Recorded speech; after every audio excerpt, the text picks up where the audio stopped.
A very good morning everyone. So this lecture is for class 11th subject physical education. We will be continuing with chapter number 4 and this is your lecture number 5. In this lecture we are going to understand and discuss the implementation of inclusive education in our society or in India. So just a recap of the last lecture, that in the last lecture we were discussing about inclusion, right, which means including both kind of students, means normal students and our students with disability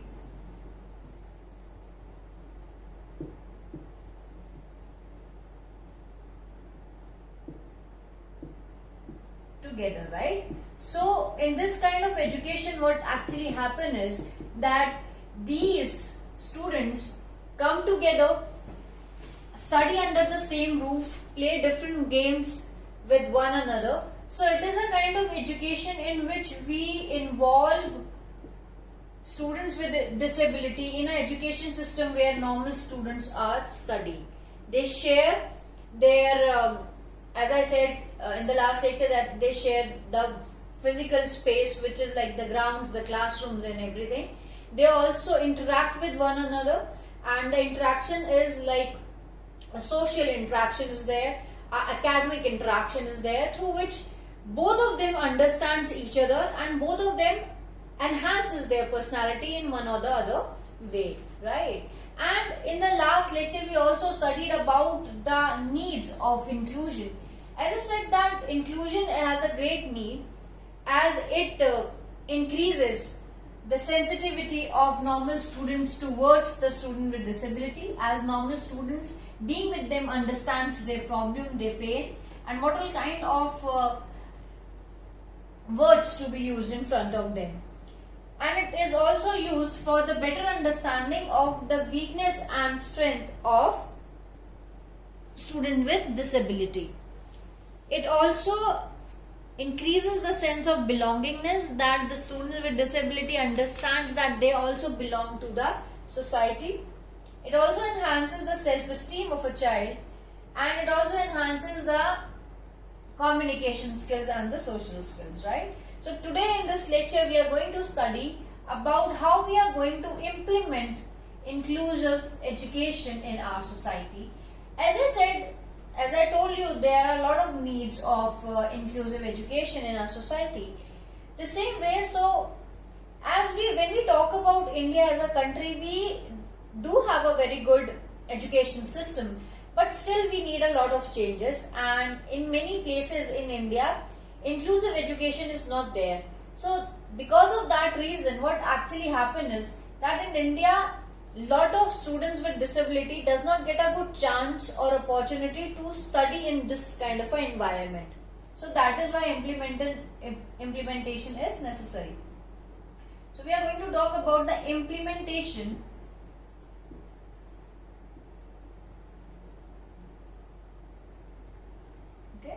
implementation on inclusive education, right? So the very first point which we are going to talk about is that how we can implement it. The very first point says is that each and every individual have right of education.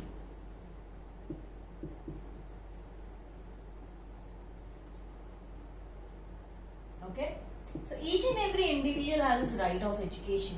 It's not just the normal people, those who wanted to have education, but yes, the students or the people, those who have different disabilities also have this right, and each and every individual should be educated at some or the other point. At each and every level in India, even if it's a primary level or a secondary level or higher level or at colleges or university, right, I'll just write it. At each and every level, like the primary level, secondary, higher secondary, senior secondary, schools and colleges, the colleges, right?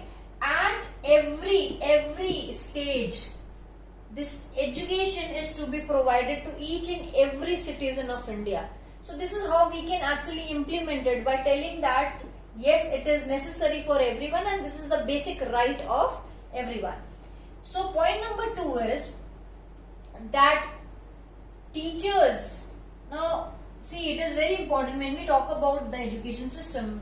The very important part of education system is the teachers, right? Because they are the one who are teaching the students, who are making them understand about the various subjects. They also make them understand about the different things happening around them. So the next point is the teachers. Now when we talk about the students with disability, that we need to understand that these teachers also need to have some special education, right? They also need to have some special education so that they can understand what all kind of different materials, what all kind of methods to be used. So they need to have a special education, they need to have good methods of teaching, or you can say not good, but yes, the methods which are needful, which are important. Like I can't teach a blind person until and unless I know what all methods to be used, what all materials are used, what sign language or what audio or what should I actually, through which method or through which medium I can teach a person. So for that, good or needful methods are necessary. The material,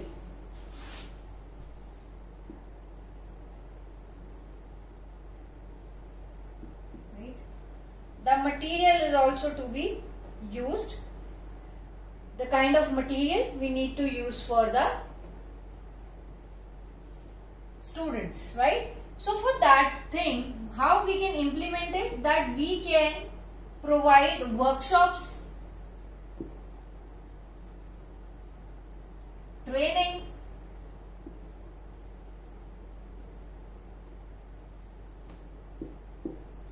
different materials of teaching. So through these things we can actually enhance the capability of a teacher, and we can also enhance the education system, the inclusive education system. The third point is regular analysis of school curriculum. See, it is very important to analyze something on a regular basis. If we are not analyzing, if we are not checking the things, then it might happen that after some time the things might go wrong and we are just not able to understand because we don't know anything about it. So it is very important for us to keep on analyzing the different things. So analyzing, so the point is regular analysis, right? So as I said that it is important to analyze each and everything on a regular basis. Now I'll give you an example, right? For example, you made something today and after making that particular thing, you kept it somewhere but you stopped checking it out.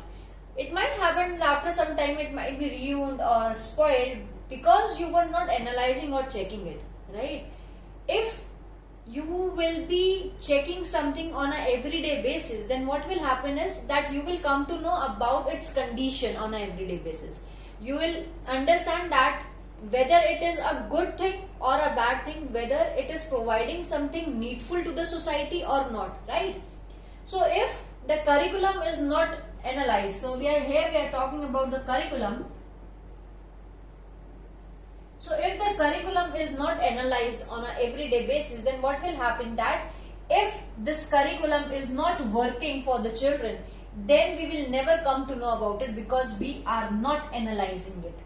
And for analyzing, it is very important for us to be flexible also. That the curriculum needs to be flexible so that if we want to have any kind of changes, then it will be easier for us to have a change if our curriculum is or our system is flexible. So as I said, analyzing something is very important, as through analysis only we can evaluate and understand, or we will come to know about the improvement or what all things to be improved, right? The next point,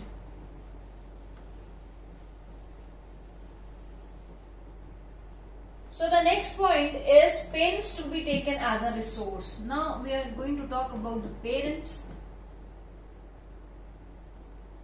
See, parents are very important in our education system. Why? Because the parents know their child in a very, very better way, right? They know the ins and out of a child. They know what a child is doing at home. They know how a child's caliber is, what all activities a child is performing when he comes home, whether they see any kind of improvement or not, or what all kind of feedback they wanted to give to a teacher or to the education system. So we can use parents as a resource, that through parents we can understand the behavior of a child, right? His or her improvement. See, through test and everything a teacher comes to know about the improvement. But what all things, if for example, see, if I'll ask you to go and study at home, and I don't know whether you are studying it or not, you might be coming back to the class and just reading the chapter before the teachers enters the class, right? So from the parents only will come to know whether the student's behavior, that whether that person is giving importance to education or not, whether that person is punctual or not towards homework or different things. So through parents only we will come to know about the behavior, the improvement of a child, and we can also take the feedback about the education system, about the methods, about different things which are happening. So parents can be used as a resource, right? The next point is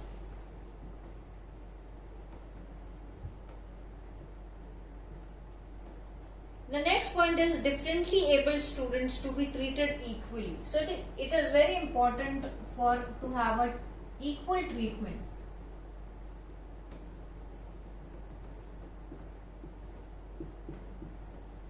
Right? So what, according to this point, they are just saying that each and every student, so all the students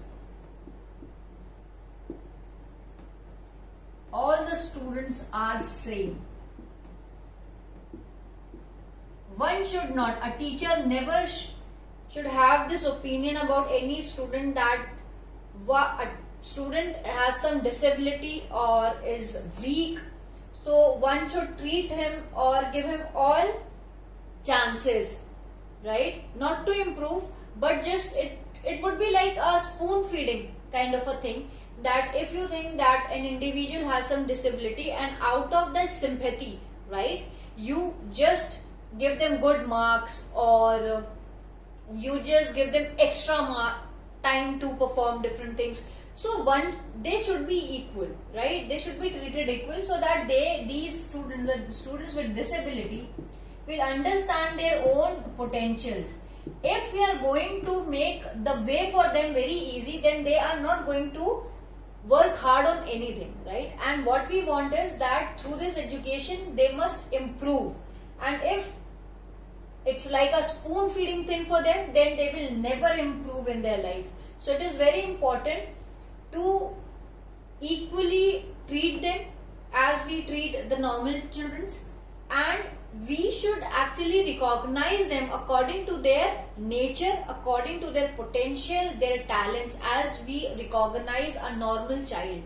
A child who is good in sports is recognized by a teacher when he performs good, right? According to his talent only we recognizes a person. So same should be done with the students, those who have disability, right? So it is very important to treat each and every student in the school to be treated equally.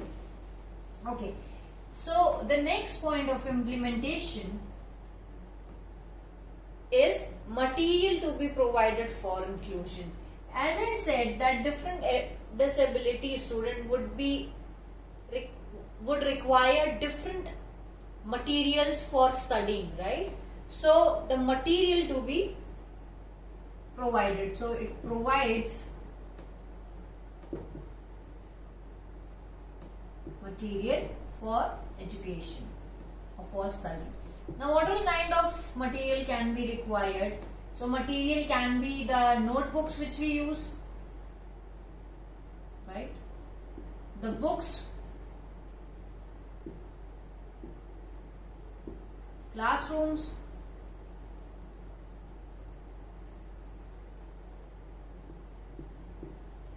and several other materials are there. So why I have just quoted the notebooks, books and classroom, that books for different people would be different, right? If a student is blind, then that individual would be needing a different type of a book, because he just can't read from the normal books which we have, right? If a person is deaf, then what kind of sign languages are to be used, because he can't listen? So what kind of visual videos, or the person who is blind, the student, those who are blind, for them, like different books or audios are to be used. The classroom to be according to them, according to their need. The each and everything which is like required when we study in a school, all those material are to be provided, and all those material should be needful, which is important, right? It is very important that all these things are fulfilling the need of a child. That's why it should be provided. Now the next point is,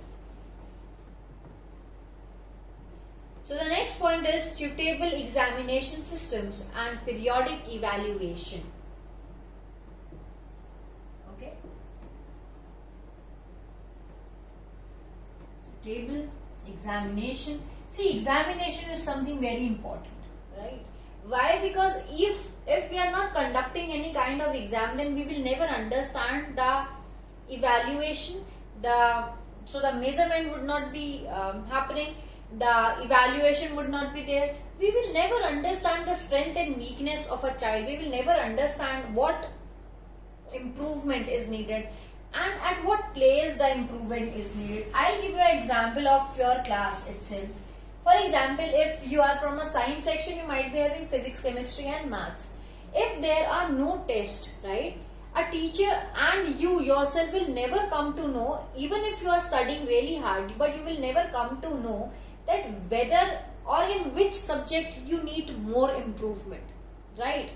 Or if you are from a commerce section, the same goes if you have business studies, economics or accountancy, then you will never understand that what kind of improvement or what kind of timetable is to be made. Now, for example, if you are studying chemistry for 2 hours or accountancy for 2 hours in a day, but your weakness is physics or economics for commerce students, but you don't know that, right? And you are continuously doing accountancy only or chemistry only, then what will happen one day? That you might improve in one subject, but in subject which actually required improvement, there will be no improvement for you. So from where do you come to know about all these, your weakness and the strength in the subject? From these examinations only. Because when you understand that, okay, this particular examination was taken, I studied the whole day, but still I got 15 out of 20 only, then why I didn't get the 5 marks, right? What was the thing? So suitable examinations are very important, and through these suitable examination we can have periodic evaluation, that we can evaluate, right? Whether as I said, whether the performance of a child is good or bad, average, very good, or that child need to have improvement or need to have improvement in some other subject, or if he is doing good, then how an individual can get 100 out of 100. If we are going to connect it with games and sports also, we also in games and sports take trials, right? We take trials, we take tests of an individual, so that we have a better understanding of what kind of improvement are to be needed. If a child have good speed, but if he has event is 400 meters, then there we need to have that explosive strength, we need to have speed endurance also, so that he can run a good 400 meters. So for each and everything we need to conduct examinations and tests. So suitable according to the, as I said, according to the need, you can say, or the way they feel it much more comfortable in giving the exams, so suitable examinations to be there so that we can have a good periodic evaluation. Okay.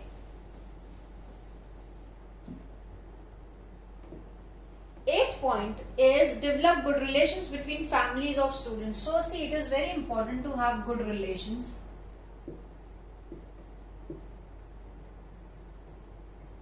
Good relation between the families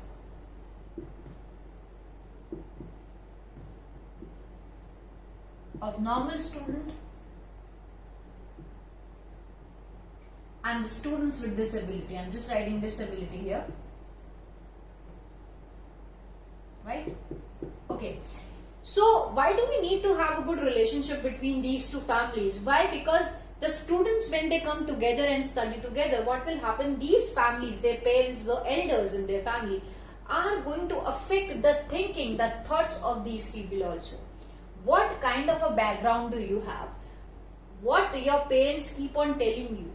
How they behave, how they take different people in their society.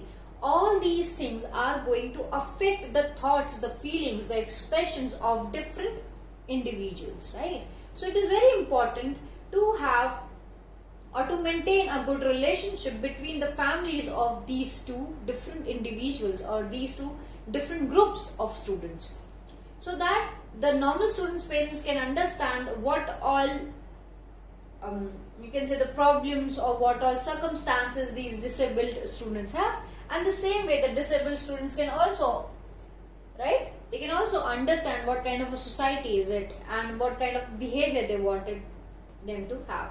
So there should be good relationships so that they can have a good understanding among themselves. Next point is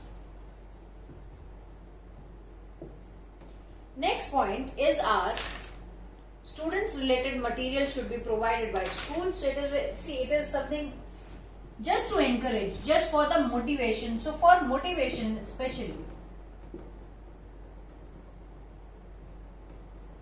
they are saying that books, notebooks, school dress and all bags and all these kind of materials are to be provided by the school.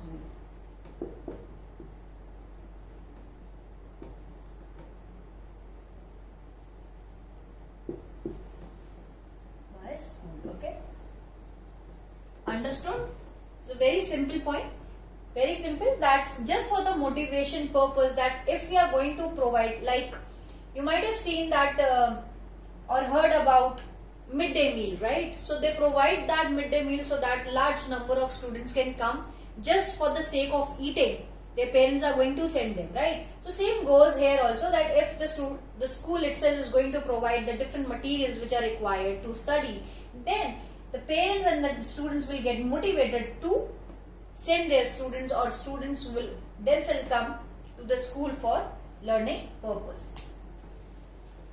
Next is point number 10. So the point number 10 is that flexibility is very important. Flexibility not only in the curriculum but in the thoughts of the person who has made the system, in the methods which we are using, curriculum which is there. And why do we need, as I said earlier also about flexibility, that if we are flexible, then we can make changes according to the requirement, and that requirement is important. If we want to fulfill something, if we want to achieve something, we need to be flexible, so that according to the condition or circumstances or according to the need, we can have changes in our daily curriculum of the system. Right? Next point, or you can say it is the last point of this topic, is support team to be made, right? Now every school need to have a support team, and this team will be there so that they can have they can analyze, right? So they can analyze, they can make changes, can talk to both teacher, they can have a talk to teacher and students as well.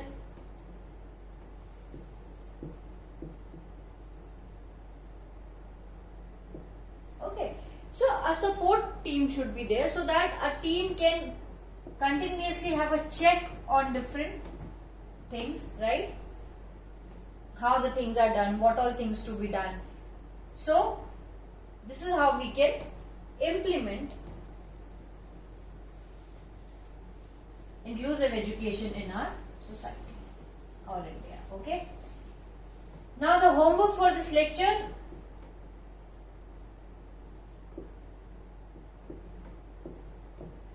So the question 1 is, how regular analysis of curriculum helps in implementing inclusive education? So how regular analysis can help in implementing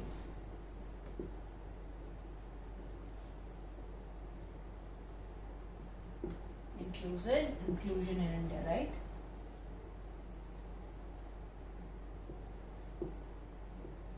Okay.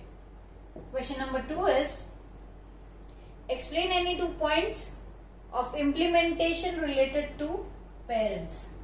So explain any 2 points of implementation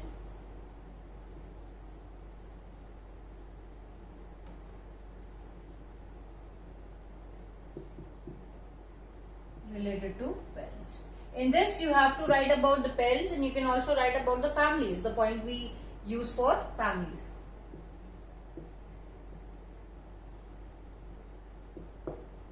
Okay, so these 2 are the questions for this lecture number 5.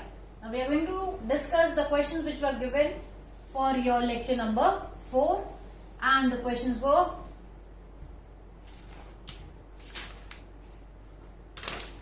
so the question was, what do you understand by inclusion? Over for lecture 4, answer 1. So inclusion is just including both the students together. I am just writing it in short. Including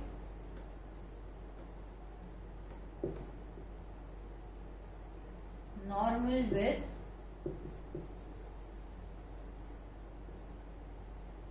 students with disability.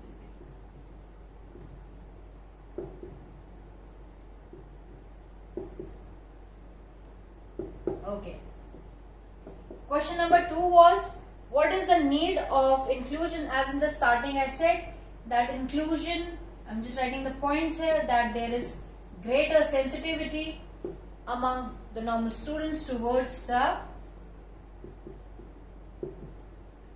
student with disability. Okay.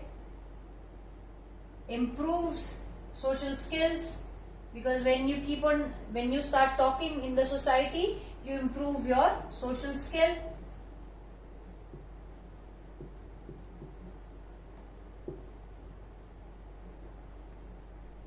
Higher academic achievements. Higher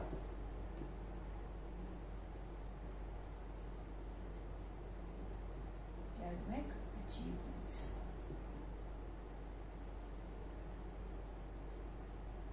Okay, these 2 were the questions. So this is the end of your lecture. Thank you.